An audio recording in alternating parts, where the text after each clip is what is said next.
Assalamualaikum warahmatullahi wabarakatuh. Kembali lagi di channel Berita Mistis. Untuk kisah kali ini ada sebuah cerita kiriman dari teman subscriber kita yang bernama Rendra Channel. Sebuah kisah lanjutan dari kisah yang berjudul Demi Teleweng Waru. Dan sebelum kita lanjut ke ceritanya, tekan dulu tombol like video ini dan jangan lupa tekan juga tombol subscribe channel ini. Dan nyalakan juga lonceng notifikasinya agar tidak ketinggalan cerita-cerita lainnya dari channel ini. Dan buat teman-teman yang punya pengalaman horor dan pengen dibawakan di channel ini, nanti teman-teman bisa hubungi langsung kontak admin kami yang sudah saya sertakan di kolom deskripsi. Dan seperti apa untuk kisah kali ini? Langsung saja kita masuk ke ceritanya.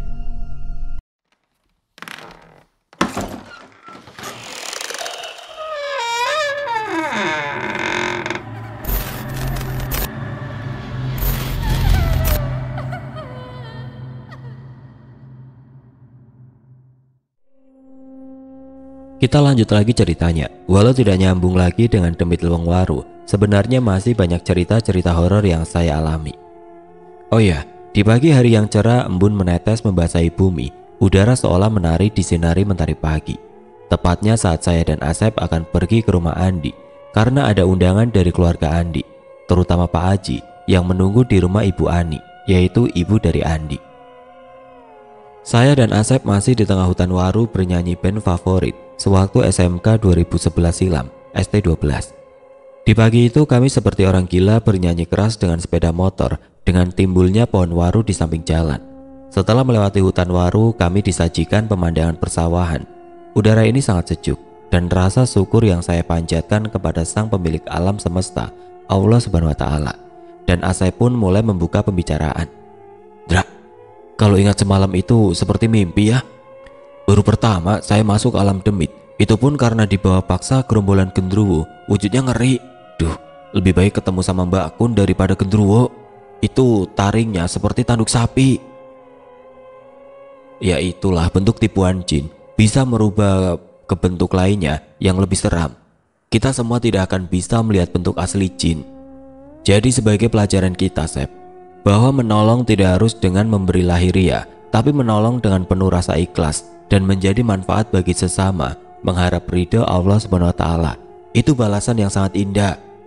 Iya, Ndra, kalau kita menolong dengan ikhlas, rasanya sangat bahagia. Saya harus lebih giat belajar lagi kepada Pak Kiai, Ndra. Kita temui dulu undangan dari keluarga Andi, lalu setelah itu ke rumahmu, menengok bapakmu, Sep. Terus kita ke rumah Pak Kiai. Oh iya, Ndra, saya masih ingat perkataan Raja Buto itu. Ketika kamu ditangkap dan diikat rantai, dia mengincarmu dari dulu ya? Iya, sepertinya begitu, Sep. Alhamdulillah ya, Allah Subhanahu wa Ta'ala masih melindungi saya, Sep. Dan teruslah minta perlindungannya. Ada pepatah, manusia harus mengingat siapa dirinya. Yang ada di dalam diri manusia, di dalam ada roh. Roh tidak melihat kebesaran Allah, bahwa Allah itu lebih dekat. Ada kolbu yang tidak dapat ditembus setan. Maka jika ada ajakan dari lubuk hati terdalam, yaitu jalan yang lurus, ikutilah kebenarannya. Allah yang menuntun kita. Oh gitu ya Pak Ustadz. Ustadz, saya tadi melihat si Akindra, Aki Maung. Itu besarnya seperti kerbau dewasa, taringnya panjang, mata merah, bulunya putih bersih, gak ada belang hitamnya. Apa bener, Ndra? Benar atau salahnya, kan tadi saya bilang jin bisa berubah wujud ke bentuk apapun. Ya itulah perubahan bentuk Aki jin muslim harimau putih.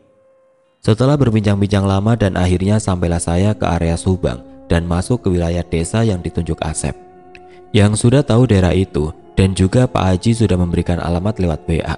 Dan sampailah di depan rumah Ibu Ani, dan nampak di depan rumah ramai keluarga dari Bu Ani yang sedang mempersiapkan syukuran. Dan warga banyak berkerumun, sedang asik berbincang sambil menikmati pagi. Dan kami pun turun dari motor. Pak Haji berdiri melambaikan tangan, kami pun mendekati. Assalamualaikum. Dan dijawab serentak oleh warga yang sedang asik ngopi di depan rumah. Saya dan Asep pun bersalaman dengan warga. Akhirnya sampai juga, Ndra. Nanti saya panggilkan Andi, dia terus nanya kamu, Ndra. Iya Pak Haji.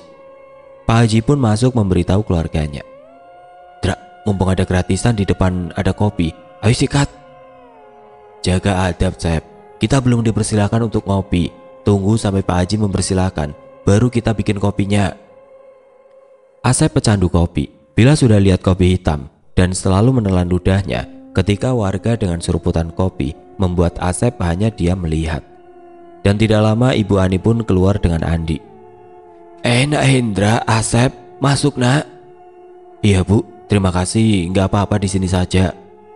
Dan datanglah Andi dengan tubuh masih lemas dan mendekati kami. Kami pun berdiri. Hendra? Iya saya Andi. Terima kasih telah... Ngobrolnya di dalam aja, gak enak didengar warga. Andi pun memeluk dengan penuh rasa terima kasih dan menjabat tangan kita semua. Dan kami pun masuk ke dalam. Pandanganku terpaku oleh senyum manis Putri yang merupakan anak Pak Haji. Dia menatap dengan senyuman yang sangat indah. Begitupun Asep melihat ke arah Putri dengan melambaikan tangannya. Setelah berbincang-bincang sangat lama dan syukuran dimulai dengan datangnya Pak Ustadz, dan warga pun satu persatu masuk. Dengan duduk bersila menggelar syukuran.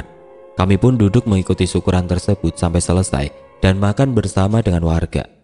Karena saya kalau sudah makan pasti merokok, akhirnya saya izin keluar dengan Asep ke samping rumah Andi yang banyak ditumbuhi pohon rambutan. Nampak sangat sejuk dan indah. Kami nyalakan sebatang rokok, Asep pun menyalakan rokok, dan tidak lama Putri dan Andi keluar menghampiri saya. Dra, Sep, duduk di sebelah sana. Di bawah pohon rambutan ada tempat duduk, kita ke sana. Oh iya Ndi, kalau saya minta buah rambutannya boleh Ndi, ucap Asep dengan melirik ke atas pohon rambutan.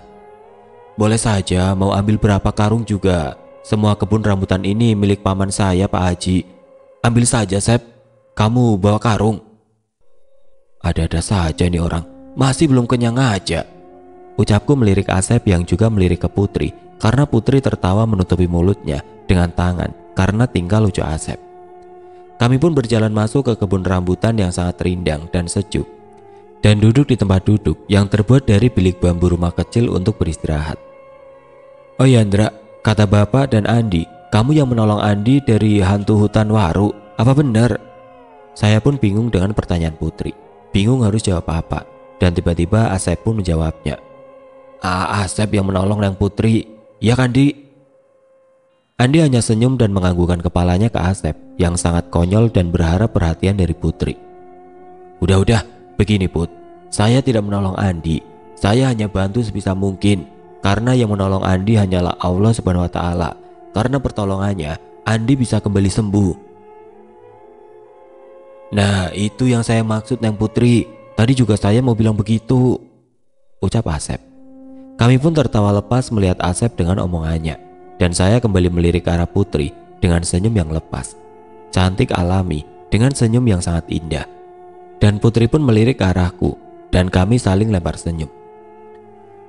Ada deheman di samping telinga kananku yang tidak lain Aki, yaitu jin muslim. Ingat pesan Guru Yanto, jangan terlalu lama menatap wanita, banyak istighfar. Astagfirullah, iya Ki, saya tahu, tapi Aki kayak gak pernah muda saja. Dengan helaan nafas panjang, Aki hanya menggelengkan kepalanya. Iya, Aki pernah muda, sama seperti Ujang. Aki hanya menegur, kudu banyak istighfar. Mohon Ki, tapi saya mah subhanallah Ki, karena Gusti yang Maha Suci telah menciptakan ciptaannya yang sangat indah. Pinternya ngejawab, ha? Ya sudah, Aki mau pergi dulu ke keluarga Aki, ada di Gunung Sunda. Assalamualaikum. Waalaikumsalam. Asep menepukku karena aku terdiam melongo. Diajak ngobrol malah ngelamun. Parah kamu Mandra. Itu Putri nanya. Iya Put, nanya apa ya? Astagfirullah, ini pasti ada apa-apa di tempat ini. Aman Sep, di sini mah nggak ada, ya kan Dra? Iya Ndi. Dra, kamu nggak jawab. Apa kamu bisa ngelihat yang kita nggak bisa lihat? Saya suka sekali hal horor dan juga hobi naik ke puncak gunung. Saya juga penulis, kadang menulis horor. Jadi boleh ya, saya nanti menulis tentang Mundra. Cece, bau-baunya yang Kasep mah selalu terdepan, kayak merek motor, ucap Asep meledek. Saya pun menyenggol Asep. Dak, dia pun terjatuh dari duduknya, membuat kami semua tertawa. Aduh, kamu Mandra, begini nih diri. Nang Putri, aslinya Hendra, kudu banyak istighfar. Emang saya setan Sep? Lain setan, tapi rajanya. Dengan tawa Asep bangun dan segera berlari ke pohon rambutan yang tidak besar dan langsung naik untuk mengambil buah rambutan. Saya hanya menggeleng kepala. Andi dan Putri tidak hentinya tertawa melihat tingkah Asep. Andi, Putri, maaf ya tingkah teman saya. Emang begini nggak tahan kalau ada pohon rambutan, pasti langsung disikat. Nggak apa-apa Ndra. Tadi saya sudah bilang ke Asep tinggal ambil aja. Lucu juga temanmu Ndra. Alhamdulillah saya bisa tertawa lepas. Saya banyak terima kasih Ndra. Simpan nomor saya kalau ada apa-apa. Hubungi saya Ndra. Kita sudah berteman. Dan saya terobati dengan hilangnya nyawa teman saya Rudi. Iya nggak apa-apa Andi. Anggap saja saya dan Asep sahabatmu. Saya akan menolong sesuka hati apa yang saya bisa. Kata paman saya harus ke rumah Pak Kiai bernama Pak Yanto. Juga guru dari kamu Ndra. Oh iya Andi. Nanti saya ajak kamu ke rumah Pak Kiai setelah kamu benar-benar fit total. Saya melirik Asep yang sedang menikmati buah rambutan, juga Putri berdiri dan meminta buah rambutan ke Asep. Namun hal lain yang saya lihat di atas Asep, terduduk bayangan putih samar dengan rambut yang sangat panjang, dengan sangat transparan, yang tidak lain, itu bentuk dari sosok kuntilanak. Astagfirullah. Sep, gak sadar di atasnya ada si Neng Putih, ucap saya pelan dan didengar Andi. Neng Putih Sandra, di atas Asep nggak ada apa-apa saya lihat. Enggak Andi, nggak ada apa-apa kok. Tidak lama sosok kuntilanak berwujud transparan dan wajahnya tertutup oleh rambutnya yang sangat panjang, turun melayang dan berdiri di belakang Putri. Aku langsung berdiri dan melangkah menuju ke arah Putri. Setelah berdekatan, sosok kuntilanak masih berdiri dengan posisi kepala miring ke kiri. Put, kesini, jangan dibawa pohon rambutan. Nanti ada rambutan jatuh, bisa kena kepala. Ucapku sekedar memberitahu agar Putri bergeser dari tempat itu. Cece, beraninya sekarang mah panggil Putri. Kemarin-kemarin mah masih malu-malu Put, ucap Asep sambil memakan buah rambutan. Prabu Asep, yang terhormat, mohon jangan bikin malu. Mukamu merah Ndra. Dan aku melirik ke sosok kuntilanak yang sangat transparan. Dia mulai meluruskan kepalanya dan ada suara. Tolong saya. Maukah kamu menolong saya? Saya ingin pulang ke rumah keluarga saya. Dan disertai tangis yang mengerikan dari sosok hantu perempuan itu. Asep baru paham. Bila saya diam menatap ke arah kosong dan dia pun mulai turun dari pohon rambutan, disertai Andi juga berjalan mendekati. Ada apa Ndra? Apa ada sesuatu? Sep, mundur. Ada sosok hantu perempuan di sampingmu. Sontak Asep langsung loncat karena kaget. Sampai-sampai celana jin Asep kena, sampai berbunyi seperti celana robek. Waduh, kamu bikin kaget. Celana saya jadi robek sedikit, ucap Asep yang menahan malu pada Putri dan Andi. Ndra, ada apa sebenarnya? Jin Korin yang bunuh diri atau sengaja dibunuh di pohon ini meminta pulang ke keluarganya. Sosok hantu perempuan. Sosok perempuan? Boleh kamu beritahu ke dia namanya dan mau pulang kemana? Kalau saya boleh tahu, nama kamu siapa dan apa sebabnya kamu bisa berdiam di sini? Ucapku dengan suara batin. Rani, saya tinggal di Cianjur lereng Gunung Gede. Tolong saya ingin pulang. Saya ingin bertemu ibu dan bapak. Ya sudah, saya tahu Rani sudah berada di alam lain oleh Sang Maha Pencipta. Dan kamu hanya sosok Jin Korin Rani yang terpenjara di pohon itu. Rani hanya ingin keluarga Rani tahu bahwa Rani sudah meninggal, jadi mereka tidak menunggu Rani pulang. Ya sudah, saya akan menolongmu, karena walau bagaimanapun kamu juga makhluk ciptaan Sang Maha Kuasa Allah Subhanahu wa Ta'ala, walaupun hanya sosok Jin Korin. Tapi saya akan cari tahu dulu apa penyebab kamu bunuh diri atau terbunuh di tempat ini. Nanti saya akan menemuimu, akan saya ceritakan semuanya. Saya tidak bisa berlama-lama di siang hari. Dan tidak lama sosok hantu perempuan itu tersedot kembali ke pohon rambutan di dekatnya. Kubalikan badanku, kulihat wajah Asep, Andi dan Putri hanya bengong melongo. Kok ini kompak pada melongo? Dan mereka bertiga tersadar dari diamnya dan langsung Putri berkata, Dra, apa sosok wanita itu sudah tidak ada? Muka kalian, astagfirullah, santai saja, nanti saya ceritakan. Maaf Ndra, tadi saya berdiri di situ, kepala sedikit pusing, dan ketika saya pejamkan mata, memang ada sosok perempuan meminta tolong. Dan terlihat selintas hanya ada beberapa orang membawa wanita itu ke pohon rambutan ini. Saya hanya terdiam mendengar omongan Putri. Ternyata Putri juga peka akan hal-hal gaib. Ya bisa jadi kejadiannya seperti itu. Sepertinya dia akan terus mengikutimu, Put, sampai nanti kita tahu apa yang terjadi sebenarnya. Sudah, lebih baik kita masuk ke rumah, kita ngobrol di dalam saja, ucap Andi. Ini mah ada bahan petualang lagi. Dan kebetulan juga Putri akan menulis cerita tentang Rani. Apa nggak keberatan ya, Ndra? Mungkin. Dengan hela nafas panjang, kulirik ke belakang arah pohon rambutan.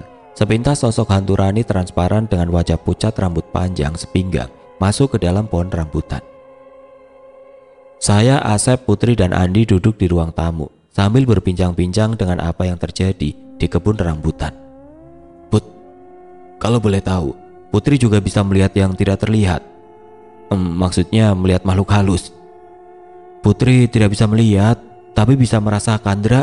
Kadang terbayang kalau ada sesuatu, tiba-tiba kepalaku pusing dan langsung terbayang di pikiran Putri akan hal-hal yang tidak masuk akal. Ya, aku merasakan energi Putri. Dia bisa merasakan apa yang dirasakan Jin Korin yang meminta tolong. Apa karena sosok nenek itu yang selalu mengikuti Putri kemanapun dia pergi? Ucapku dalam hati.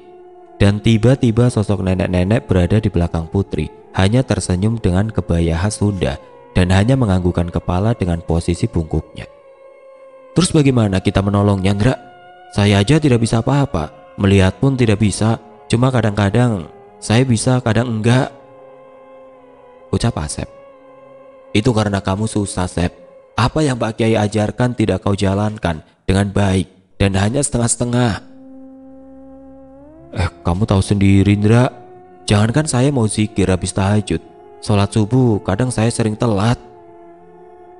Terus selanjutnya apa yang harus kita lakukan, Ndra? Ucap Putri dengan penuh tanda tanya. Saya juga masih bingung. Menurutmu bagaimana, nih? Ndra, kamu tahu sendiri, saya masih trauma dengan kejadian kemarin. Antara mimpi dan sadar, aku masih di hutan itu. Ya sudah, nanti kita ke rumah Pak Kiai. Biar trauma dan badanmu cepat fit. Kita silaturahmi ke guru saya, Pak Yanto. Juga ngasih amanah ke saya. Kamu harus datang main ke rumahnya. Kalau bisa, Mandra, lebih cepat. Aku pengen ketemu Pak Kiai. Karena ketika kesadaranku masih ada di hutan itu, sosok kakek-kakek datang dengan membawa tongkat berkata, Jangan takut, insya Allah nanti akan datang anak seumuranmu membantumu. Saya sudah paham, pasti memang itu Guru Yanto dengan membawa tongkat datang. Karena ketika zikir, Guru Yanto bercerita untuk menolong Andi yang masih terjebak kesadarannya di hutan Waru. Aku hanya mengangguk-angguk mendengarkan cerita Andi, yang juga tidak lupa Putri dengan kertas kosong menulis segala apa yang Andi ceritakan. Ketika dia berada di kegelapan dan terpantau besi seperti mimpi, tapi begitu nyata menurut Andi. Neng Putri malah nulis, biar Asep bantu atuh. Lagi-lagi Asep memecah ketegangan ketika Andi bercerita dengan celotehnya. Gak apa-apa, Sep, Putri bisa sendiri. Putri hanya ingin menulis kejadian-kejadian misteri. Putri sangat suka. Dan saya melirik ke arah Putri. Dia pun melirik kembali dengan tersenyum manis. Aku hanya menghela nafas dan beristighfar. Setelah selesai makan-makan dan kami pun tukar nomor telepon dengan Putri dan Andi. Kini kita pun menjadi teman. Dan kami pun pulang meninggalkan kediaman rumah Andi. Saya melajukan motor dengan Asep untuk mengantarkan ke rumah Asep. Singkat cerita, saya sampai di rumah Asep dan bertemu keluarga dan bapaknya. Asep menyampaikan amanah dari bapak saya untuk bapak Asep. Bapak Asep hanya tersenyum mendengarkan amanah dari bapak untuknya. Singkat cerita, sore itu saya langsung bergegas pulang kembali ke rumah. Kunyalakan motor jadulku dan bergegas menuju ke rumah. Di tengah perjalanan terlintas senyuman manis dari Putri dan kadang terlintas sosok hantu wanita pohon rambutan yang terus meminta tolong. Pikiranku sangat kacau dan mungkin butuh waktu untuk istirahat. Singkat cerita, sampailah saya di rumah dan kumasukkan motor mengucapkan salam dan mencium tangan ibuku. Dan saya hanya duduk di depan rumah. Waktu sudah 4:30 sore. Kunyalakan sebatang rokok untuk memecah segala suasana yang penuh dengan tanda tanya. Tiba-tiba bapak pun datang dengan sepeda motor dan duduk menyalakan rokok dan berkata, "Bagaimana kondisi anak itu, Jang? Dan juga Bapak Asep gimana?" "Alhamdulillah Pak, sudah mulai membaik. Bapak Asep juga sudah mulai membaik. Amanah dari Bapak sudah disampaikan ke Bapak Asep dan hanya tersenyum." "Ya, nanti Bapak akan main ke rumahnya. Dia sudah seperti saudara Bapak. Gak beda kamu dengan Asep, Jang." "Pak," kata Pak Kiai, "Bapak membuka kembali mata batin Bapak yang sudah ditutup." Bapak pun menengok dengan helaan nafas panjang. Bapak yang masih berumur 45 tahun dan saya masih 22 tahun. Dan Bapak pun berkata, "Dulu waktu Bapak masih kecil, saat umur Bapak 5 tahunan, datanglah anak muda seumuran 25 tahun ke desa ini, mengajarkan ngaji, juga ilmu-ilmu lainnya. Dan pemuda itu berdiam di rumah Bapak membantu nenek kamu dan sudah dianggap seperti anak sendiri. Bapak belajar banyak hal padanya, ilmu tentang kehidupan agama dan saling mengasihi sesama manusia, tanpa membeda-bedakan agama, suku, dan ras. Dia sudah saya anggap kakak sendiri, yang tidak lain Pak Kiai Guru Mujang. Dia juga guru Bapak. Dari awal Bapak sudah tahu kamu belajar padanya, jadi Bapak merasa tenang. Dulu Pak Kiai pernah bilang ke Bapak bahwa nanti kelak anakmu akan meneruskan apa yang sudah menjadi tugasnya, karena darahmu masih sama sepertiku." Itu perkataan Pak Kiai saat Bapak kecil dulu. Astagfirullah Pak, kok saya baru tahu sekarang Pak Kiai pun tidak pernah cerita tentang Bapak, seperti tidak mengenal. Tapi dibalik itu ternyata Bapak juga sudah diajarkan ilmu agama oleh Pak Kiai. Bapak dari kecil memang sudah bisa melihat hal-hal yang orang lain tidak melihatnya, Jang. Dari situ Pak Kiai mendidik Bapak, dan Aki Putih terus datang dengan seekor siluman harimau putih. Bapak pun akrab dengan siluman harimau putih dan selalu diajak main. Dulu Bapak sangat nakal. Ketika umur 5 tahun, hingga datang Pak Kiai menjadi guru, hingga mengubah kepribadian Bapak, Jang. Buyutmu adalah pejuang di Karawang, menjadi ketua melawan penjajah Belanda. Walaupun umur buyutmu ketika itu masih muda, dia dipercaya menjadi ketua pemberontakan kepada penjajah Belanda, hingga Belanda kocar-kacir dengan orang-orang Karawang yang juga memiliki ilmu kebatinan dan agama yang kuat. Bapak ceritakan sedikit tentang buyutmu, Jang. Dan kita lanjutkan kembali cerita ketika Bapak dari Hendra menceritakan secara singkat buyutnya yang merupakan pejuang sejati membela tanah air dari cengkeraman penjajah Belanda di Rengklas Dengklok, Karawang, Jawa Barat. Sebut saja buyutmu itu Jaka. Jaka dibesarkan di dekat Gunung Sangga Buana sebelum ke Rengklas Dengklok, menikah dengan gadis di Rengklas Dengklok. Jaka muda terus dididik dari kecil oleh ayahnya yang bernama Ki Arya Winata. Ki Arya Winata ayah dari Jaka, bukan asli dari Karawang, melainkan prajurit setia Komandan Sultan di Banten. Karena Ki Arya Wirata mendapatkan mimpi harus mengasingkan diri di dekat Gunung Sangga Buana. Mimpi itu berkali-kali datang pada Ki Arya Wirata. Ki Arya pun menceritakan kepada Jaka muda tentang berkelananya dia dari Banten ke Karawang karena mimpi.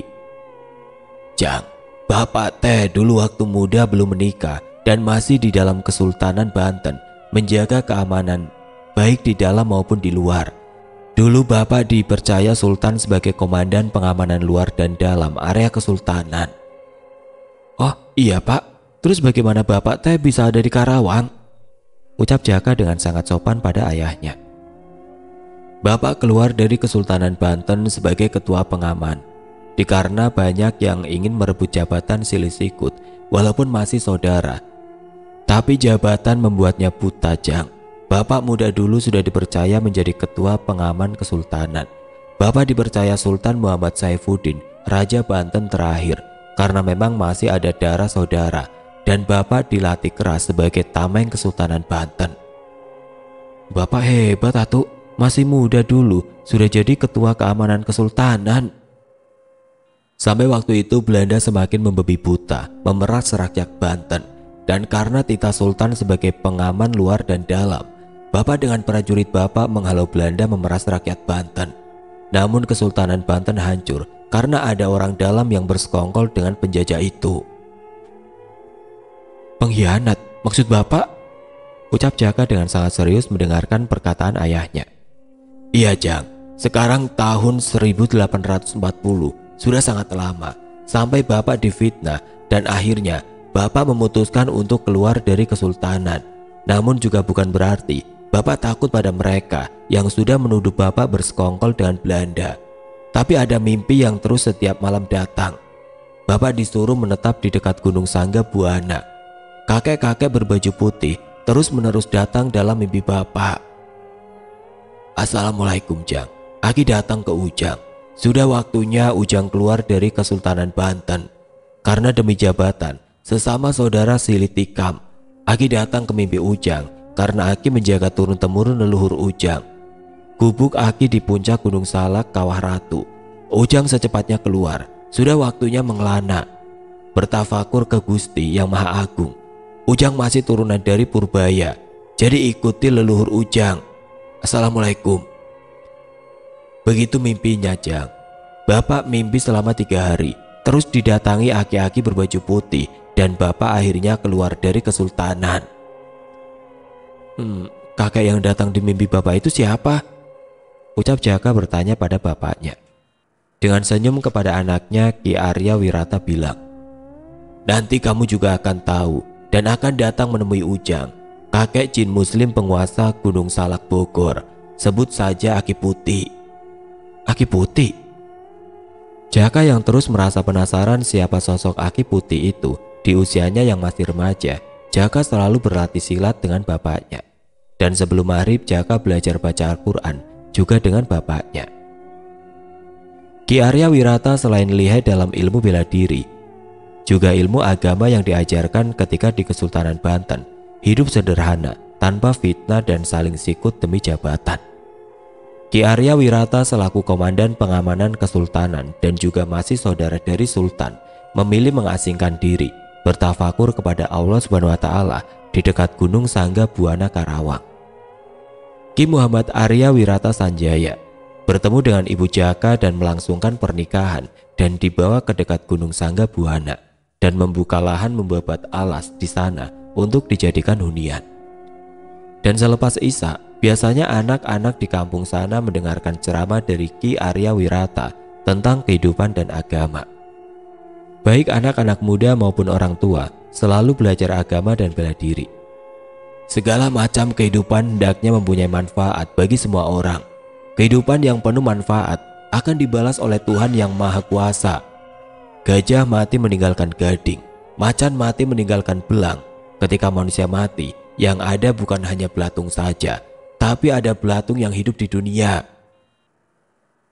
Semua terdiam mendengar Ki Arya Wirata Sanjaya memberikan wejangan pada masyarakat sekitar yang belum lama membangun desa di dekat Gunung Sangga Buana.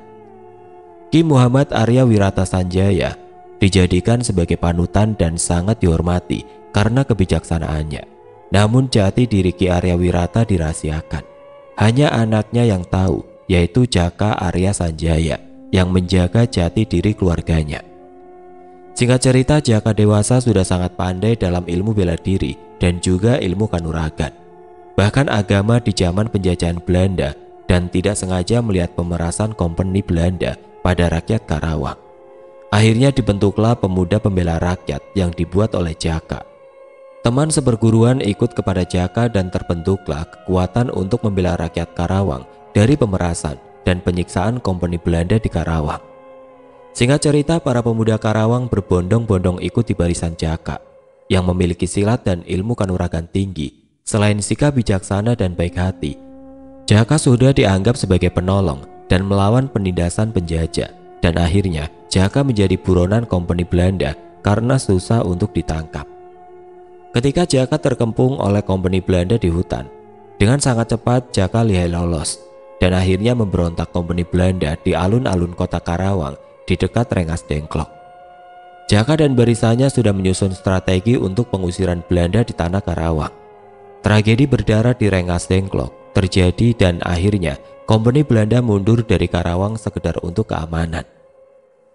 Jaka hidup di Rengas Dengklok dan menikah, memiliki 3 anak, 2 putra, 1 putri. Dan pada akhirnya Belanda kembali ke Karawang untuk kembali mengincar Jaka. Keluarganya pun diboyong ke rumah Bapak Jaka di dekat Gunung Sangga Buana, dan Jaka menghadapi kembali Belanda beserta barisannya dan menghilang tanpa jejak setelah melawan kompeni Belanda. Nah, itu Jang cerita leluhurmu dulu. Jadi ambil pelajaran hidupnya yang membela rakyat, membantu tanpa pamrih, jiwa kesatria, ucap bapak dari Hendra. Iya, banyak sekali pelajaran hidup yang bermanfaat. Leluhur yang telah diambil Gusti Allah, perjuangan menjadi pelajaran di zaman ini. Setelah bapak dari Hendra menceritakan kisah leluhurnya, kembali masuk ke rumah karena waktu sudah semakin sore. Saya hanya terdiam dengan pikiran melayang, mengingat perjuangan para leluhur Indonesia yang sangat cinta tanah airnya dan tidak rela rakyat sengsara. Jadi kita sebagai generasi penerus leluhur, kita harus berjuang, bukan berarti perang. Berjuang menjadi manfaat bagi sesama, satu nusa satu bangsa. Bhinneka Tunggal Ika, berbeda-beda suku tapi kita semua satu saudara. Saya pun masuk rumah mempersiapkan mandi dan melaksanakan sholat maghrib. Karena selepas Isya akan diadakan manakib Syekh Abdul Qadir Jailani. Pak Yanto pasti datang. Om Iwan dan Pak Ustadz Udin sudah datang di siang hari dari Cirebon karena membantu keluarga yang juga dikirim sihir. Singkat cerita, saya telah melaksanakan sholat maghrib dan Isya, dan saya selalu duduk di luar musola, di teras musola dengan menyalakan sebatang rokok, menunggu Pak Ustadz berzikir di dalam. Setelah Pak Ustadz selesai berzikir dan datang menyapa, "Dra, gimana kondisimu?" "Alhamdulillah Pak Ustadz, sudah sedikit baik kan?" ucapku dengan nada sopan. "Penguasa hutan Lewengwaru memang bukan sembarangan demit, melainkan Raja Buto. Alhamdulillah kamu selamat." "Semua karena Gusti Allah yang menolong saya Pak Ustadz, dan juga doa dari Pak Kiai juga Pak Ustadz." Dengan helaan nafas panjang, Pak Ustadz berbicara pelan. "Sama Dra, di Cirebon, waktu saya meruqyah keluarga yang dikirim demit, sampai ommu muntah darah." "Maksudnya Om Iwan muntah darah Pak Ustadz?" "Iya, Pak Kiai juga telepon memberi ayat-ayat yang harus dibaca. Alhamdulillah semuanya atas pertolongan Gusti Allah, semuanya berjalan dengan lancar." "Alhamdulillah," ucapku dengan helaan nafas panjang. "Saya juga lagi nunggu Asep sama bapaknya yang dari Subang. Ingin ikut manakib di sini Pak Ustadz. Sekalian bapak dari Asep ingin bertemu dengan bapak di rumah." "Alhamdulillah, semoga manakib semakin ramai dan kita bersama-sama membaca sholawat kepada baginda Nabi Muhammad SAW." Tidak lama kemudian Asep dan bapaknya datang dengan sepeda motor dan diparkir di samping musola dengan mengucapkan salam. "Assalamualaikum Pak Ustadz, Dra," ucap Asep dan bapaknya menyalami Pak Ustadz dan saya. "Panjang umur kamu Sep, baru saja bilang ke Pak Ustadz bahwa kamu dan bapak akan datang ke musola."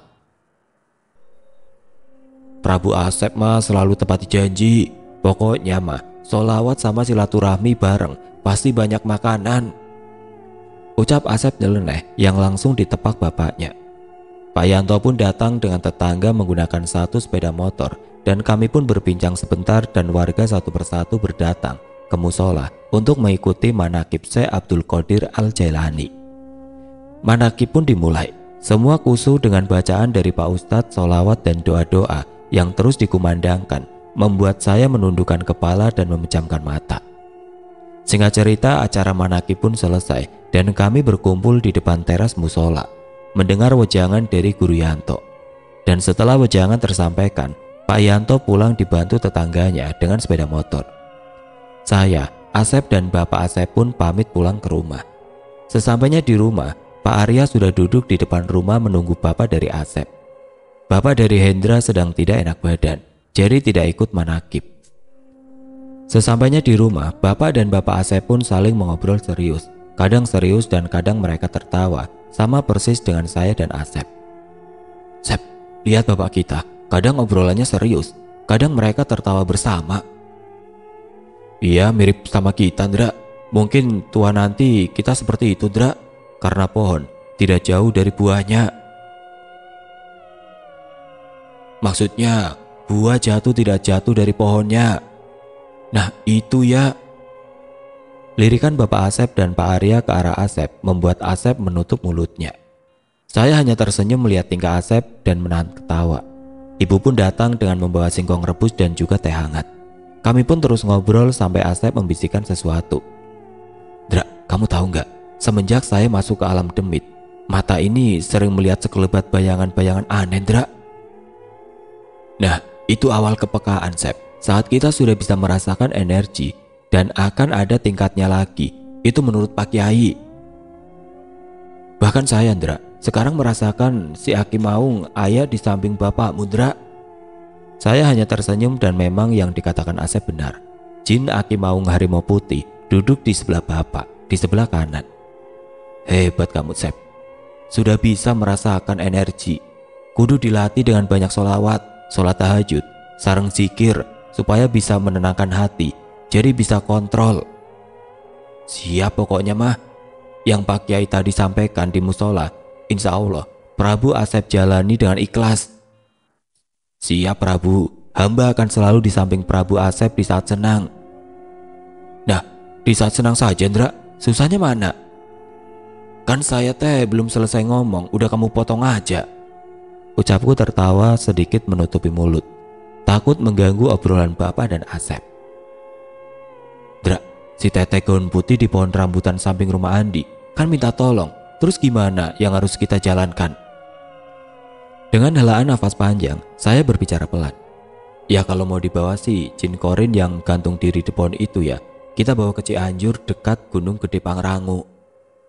Waduh, jauh kudu bawa terpal kayak mau camping. Terpal? Kayak kita mau ternak bebek saja. Aneh kamu Mas Sep, kan Putri suka naik gunung, dia pasti punya tenda khusus mendaki. Ya semuanya harus diomongin dulu. Jangan kita ngambil tindakan sendiri. Kan itu hanya Jin Korin manusia yang sudah mati, yang pindah alam ke alam barzah. Iya Yandra, kadang saya suka aneh mendengar masyarakat bahwa orang mati melahirkan jadi kuntilanak, orang mati gantung diri jadi setan. Padahal mah etate Jin Korinnya.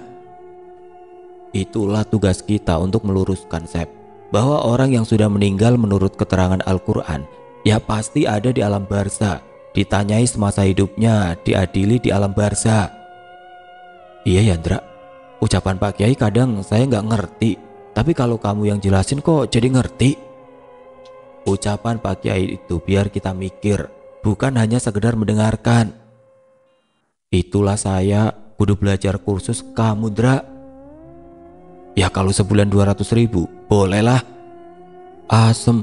Ingat pesan Pak Kiai, tanpa pamrih jika Anda memberi ilmu. Ya Allah kan bercanda, Sep. Baik Prabu Asep, apapun akan saya jalani dengan ikhlas.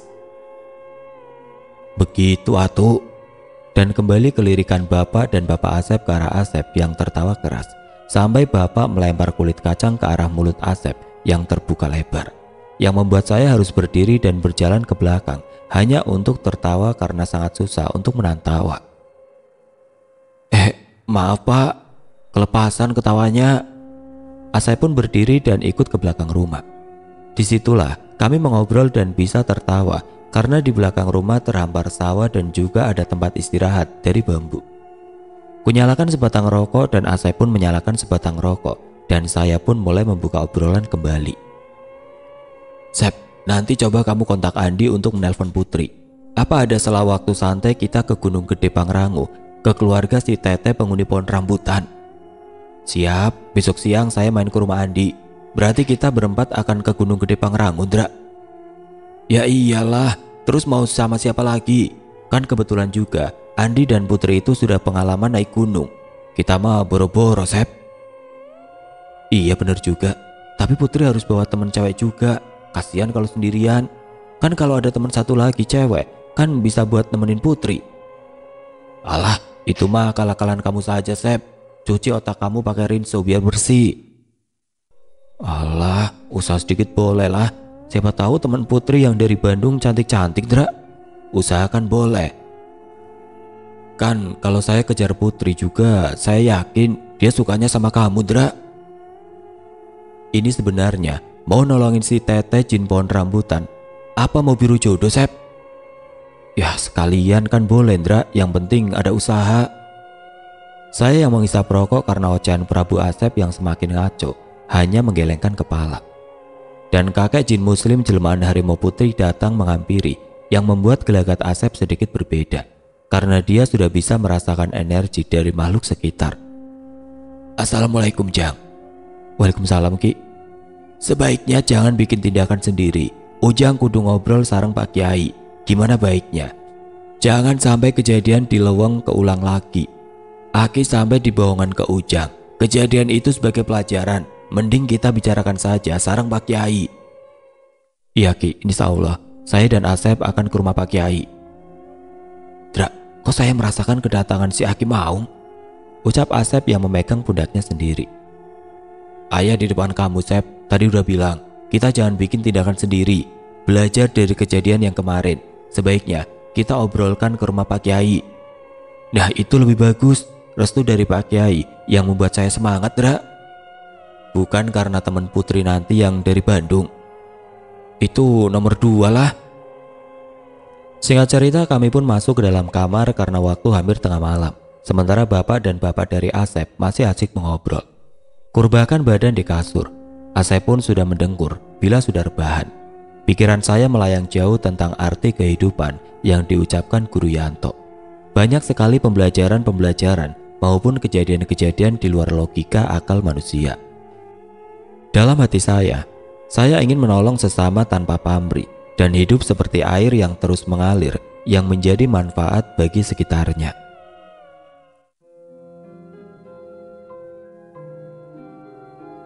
Oke teman-teman, sampai di sini dulu ceritanya. Nantikan kelanjutan kisah ini di video berikutnya.